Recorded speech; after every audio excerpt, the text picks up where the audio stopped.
कावड़ आया तो आप स्टेटमेंट दे दो, होली आए तो स्टेटमेंट दे दो, दिवाली आए तो स्टेटमेंट दे दो। जब आप ये कहते हैं कि मुसलमान ने अपने हाथ बम बांध के फट गया, तो कहते हो नहीं कि आप मुसलमान ये गलत कर रहे हैं? तो अकेले फटे ना।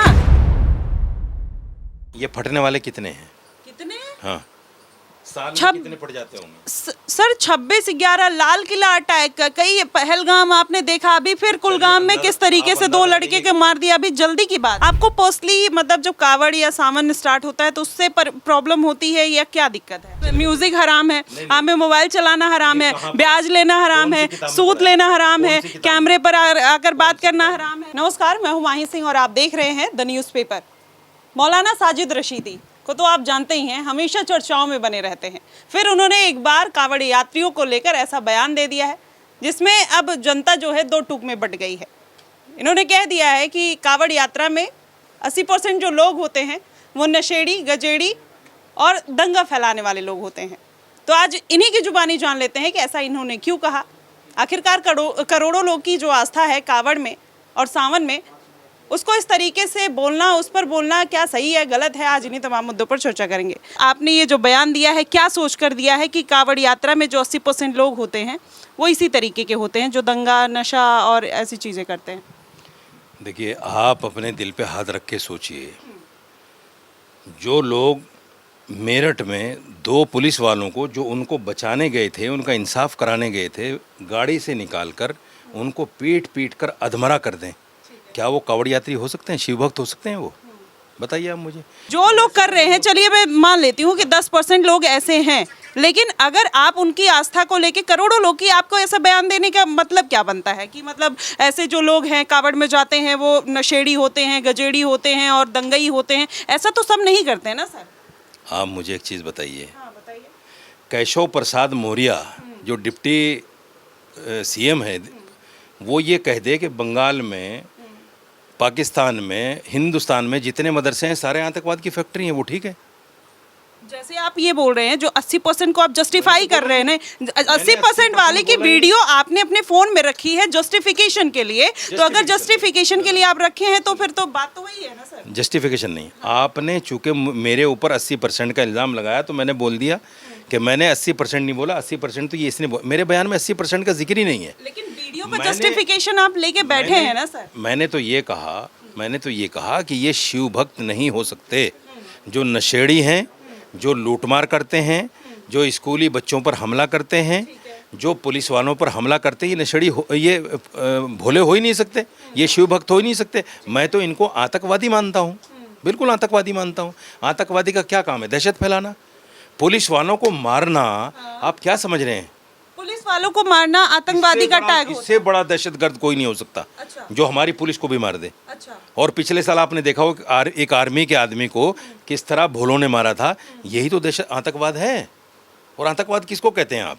आम आदमी को उसको कहते हैं जो बम बनकर फूट जाए। आतंकवाद उसको कहते हैं कि अपने साथ जो 10, 20, 50 लोग को और मार के मर जाए, उसको आतंकवाद कहते हैं।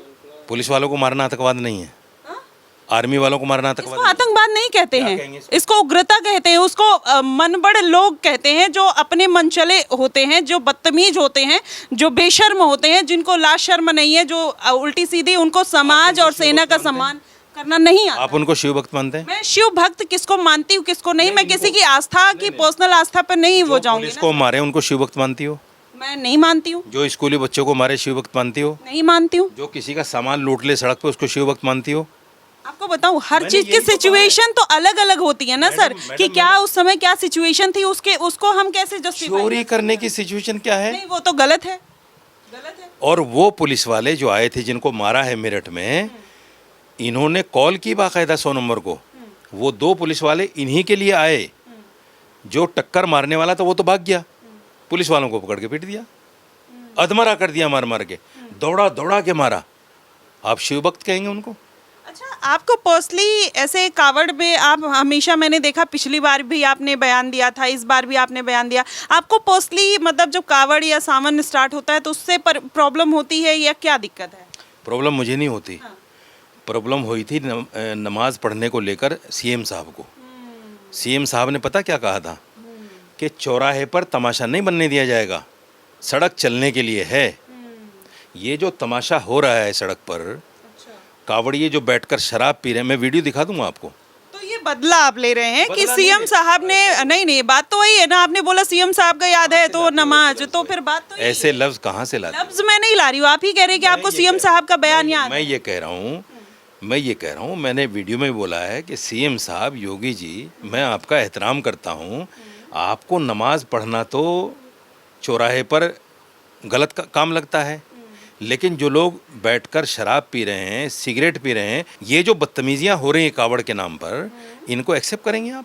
आपको पता है जब भक्ति और चीजों में बहुत ऐसे ये भक्ति नहीं है, भक्ति नहीं है, ये बदमाशी है। बदमाशी है। तो ठीक है, मेरी बात सुन लीजिए, मेरी बात सुन लीजिए। भक्ति का मतलब वो है, देखिए जो भोले जाते हैं ना, वो ना तो वीडियो बनाते, वो ना डांस करते, ना वो उपद्रव करते, ना किसी का माल लूटते, ना किसी पर डंडे चलाते, ना किसी की गाड़ियां तोड़ते।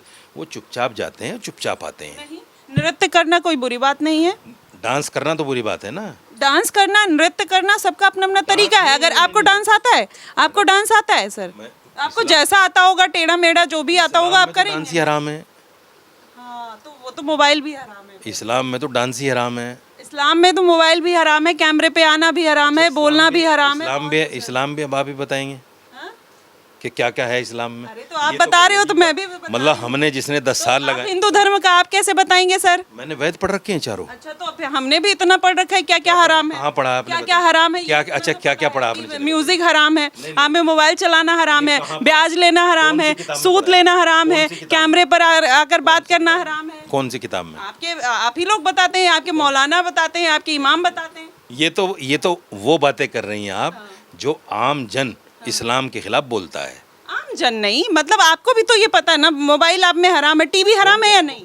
टीवी हराम है या नहीं सर? टीवी में, सिनेमा हराम है या नहीं? टीवी में फिल्में देखना, गाने सुनना, म्यूजिक सुनना, ये हराम है। तो यही तो मैंने भी बोला, यही अगर तो। कोई बैठा हुआ कुरान सुन रहा है टीवी पे, हराम नहीं है। अगर कोई बैठा हुआ मक्के मदीने की तस्वीरें देख रहा है, हज कैसे होता है उसको देख रहा है, हराम नहीं है। खबरें सुनना है, हराम नहीं है, नहीं है हराम। जो देखिए, मोबाइल अच्छा भी है, मोबाइल बुरा भी है। अगर इसको यूज़ करोगे आप अच्छे काम के लिए तो अच्छा है, इसी को यूज़ कर लो गलत काम के लिए तो गलत भी है। नेट मेरे और आपके फ़ायदे के लिए है, ताकि हम अपने रोज़मर्रा के जो काम है वो अपने नेट से, जो कागज़ कहीं भेजना है, मंगाना है, ये करना है, वो सब कर लें। इसी नेट को गलत भी यूज़ करते हैं लोग, तो वो गलत है, वो गलत, बिल्कुल गलत है। तो जैसे एक चीज को साफ तरीके से नकार देना, जैसे ब्याज लेना गलत है, फिर भी लोगों के अकाउंट है ना बैंक में वो कि ब्याज नहीं? लेते ही नहीं। मुसलमान ऑटोमेटिक क्रेडिट होता है ना सर, आपके अगर 2 लाख रुपए जमा है तो ऑटोमेटिक आपको ब्याज तो मिल ही जाता है। देखो, उसमें क्या हो? एक तो मैं अपने ऊपर मिसाल देता हूँ, मेरे 2 लाख रुपए एक महीना जमा होते ही नहीं। जब होते नहीं तो ब्याज कहाँ से मिलेगा, बताओ आप मुझे। लेकिन अकाउंट है तो अकाउंट में अगर 500 रुपए है उसका भी ब्याज आता है सर। कौन कह रहा है? वो ब्याज तो मिलता है, 1 रुपए भी मिलेगा तो सही। मैडम, वो एक आध महीने पड़ा भी तो रहना चाहिए। ये आज डालो कल को ब्याज मिल जाएगा। अच्छा, तो सारे 95% मुसलमान पैसा डालते ही तुरंत निकाल लेते हैं। निकल जाता है, ज़रूरत ही इतनी है। गुर्बत ज़्यादा है, दलित से बदतर ज़िंदगी जी रहा है मुसलमान। क्यों जी रहा है? आप लोगों के कारण। अच्छा, हाँ। अब इसमें भी आप लोगों के कारण क्या दिक्कत आ रही है? हम लोग क्या कर रहे हैं? टीवी वाले जितने भी जर्नलिस्ट हैं वो सारे जीने कहाँ दे रहे हैं मुसलमानों को। अच्छा, सारे निशाने मुसलमानों पे हैं। क्या कर रहे हैं सारे जर्नलिस्ट क्या कर रहे हैं? अच्छा, इसमें भी आपने हिंदू मुसलमान ढूंढ लिया। मैंने तो एक बुराई की तरफ, जो कावड़ के नाम पर, आस्था के नाम पर जो खिलवाड़ हो रहा है, मैंने उस बुराई को उजागर करने का काम किया। बजाय इसको कि आप उसको अप्रिशिएट करते और कहते कि हाँ ये गलत है, ऐसा नहीं होना चाहिए, आपने हिंदू मुसलमान ढूंढ लिया उसमें भी। मैंने कुछ नहीं ढूंढा, आपने एक ऐसा स्टेटमेंट दिया। अब आप कावड़ आया तो आप स्टेटमेंट दे दो, होली आए तो स्टेटमेंट दे दो, दिवाली आए तो स्टेटमेंट दे दो। तो फिर आप हिंदू धर्म पे ही बार बार स्टेटमेंट देंगे तो आएगा, मुस्लिम धर्म पे दीजिए, नहीं आएंगे। मैडम, अगर गलत देखोगे तभी तो बोलोगे, जब गलत देखोगे तभी तो बोलोगे, या ना देखो तब भी बोल जाओ। ऐसे ही जब सड़कों पर नमाज होती है तो वो भी गलत होता है, इसलिए बोला जाता है, तो उसमें क्या दिक्कत होती है? आप लोग को भी उसका एहतराम करना चाहिए तो ना। होता ही नहीं, हमने तो मान लिया। कहाँ होती है सड़क? जबरदस्ती माना है ना। अच्छा, आप जबरदस्ती मान लो, इन भोलों से कहो कि ऐसा ना करें। आपने जबरदस्ती मान लिया, जबरदस्ती मनवा लो इन पे। मैं क्यों मनवाऊं? मेरा किसी पे कोई अधिकार नहीं है, आधिपत्य नहीं है, लेकिन सीएम से आप भी आग्रह कर दो कि ऐसे लोग जिनसे हिंदू धर्म बदनाम हो रहा है, ऐसे लोगों पर कार्रवाई करें। आप भी आग्रह कर लो, क्या दिक्कत है? बदनाम हो रहा है वही तो मतलब देखिए कुछ उत्पाती लोग कोई पुलिस वाले को मार दे, कोई बैन पे पत्थर फेंक दे, कोई बच्चों को मार दे तो उस पे किसी धर्म की आस्था पर ठेस नहीं पहुंचती है और वो उत्पाती लोग होते हैं सर, उसमें आप सबको कंसीडर नहीं कर सकते। मैंने ना तो कंसीडर किया, मैं ये कह रहा हूँ इससे धर्म बदनाम होता है।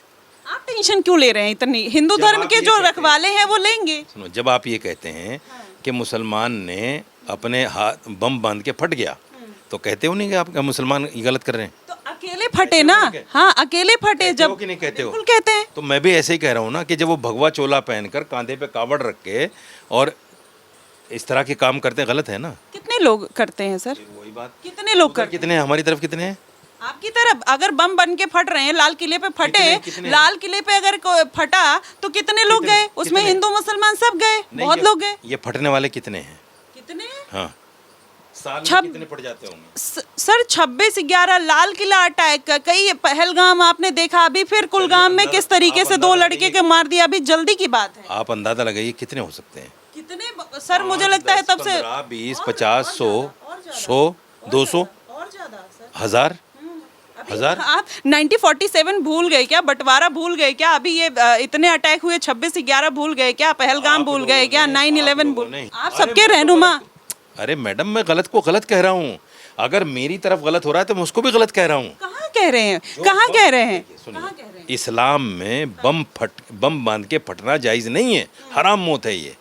मैं तो कह रहा हूँ। जिहाद करना हराम है, लैंड जिहाद करना हराम है, थूक जिहाद करना हराम है। मुहर्रम में जिस तरीके से लोग अपने आप को वहाँ पर छुरी चाकू चलाते हैं, गलती से किसी और को, भी एक इंसिडेंट हुआ था जहाँ पर एक हिंदू दुकानदार था, उसको वहाँ पर मुहर्रम में मार दिया, तो उस पर क्या कहेंगे फिर? कहाँ से लाते हो ये सारी बातें? कहाँ से क्या, आप कहाँ से लाते हैं ऐसे डेटा फैक्ट? सर अभी रिसेंट की बात है कि मुहर्रम में ये और दुकान, जहाँ मैंने हिंदुओं की गलतियों को बताना शुरू कर दिया, आप डिफेंसिव हो जाती हैं। बिल्कुल। क्यों तुरंत क्यों? आप जो है आपने हिंदुओं को जोड़ दिया, आपने हिंदुओं के जेनोसाइड को जोड़ दिया, आपने कावड़ यात्रियों को आतंकवाद बता दिया, तो आप जब इतना सब कुछ बोल रहे हैं तो फिर जस्टिफिकेशन तो आएगा ना सर। आपको नहीं करना, जर्नलिस्ट को नहीं करना चाहिए। आप तो फिर ऐसी बात ना करिए, जस्टिफिकेशन ऐसी बात नहीं कर सकते। जर्नलिस्ट का काम है, मुझसे सवाल पूछो, आप कड़े से कड़ा पूछो, लेकिन आप जस्टिफाई करना शुरू कर देते हो, वो ठीक नहीं है। डिफेंसिव नहीं होना चाहिए। आप क्यों डिफेंसिव हो रहे हैं? आप तो पत्रकार हैं, आप इधर से भी हैं, आप इधर से भी हैं। मैं दोनों तरफ से हूँ, लेकिन दोनों आप तरफ अब से नहीं हो नहीं, अगर आप दोनों देखिए तरफ से मुस्लिम हो के ही लिए, अगर आप मुस्लिम के लिए गलत बात बोलेंगे तब भी मैं सवाल ये पूछूंगी, इतना आप बड़ा हिंदू झूठ- के लिए बोलेंगे तब भी मैं पूछूंगी। माइक इधर कीजिए। ये इतना बड़ा झूठ आपने बोल दिया कि मैं दोनों तरफ से हूँ। आप कभी भी दोनों तरफ से होती ही नहीं है। अच्छा, ये आप बताएंगे। जब भी मेरे पास आप इंटरव्यू करने आती हो, एक साइड खड़ी हुई मिलती हो मुझे। अच्छा, ये आप कैसे जस्टिफाई करेंगे? मैं बता रहा हूँ ना, तो मैं भी ऐसे बता रही हूँ कि ऐसा नहीं है, मेरा एक्सपीरियंस है। तो मेरा भी एक्सपीरियंस है, ऐसा नहीं है। आपके कहने थोड़े व्यूवर बताएंगे। और आपके व्यूवर बताते भी होंगे कुछ लोग हाँ बताते हैं, आपके बारे में बताते हैं। कि भाई ये लोग ये गलत कर रही हो, आप ऐसा नहीं करना चाहिए, ऐसा भी बोलते होंगे। स्क्रीनशॉट मैं आपको भेज दूंगी कि मेरे व्यूअर्स क्या कहते हैं।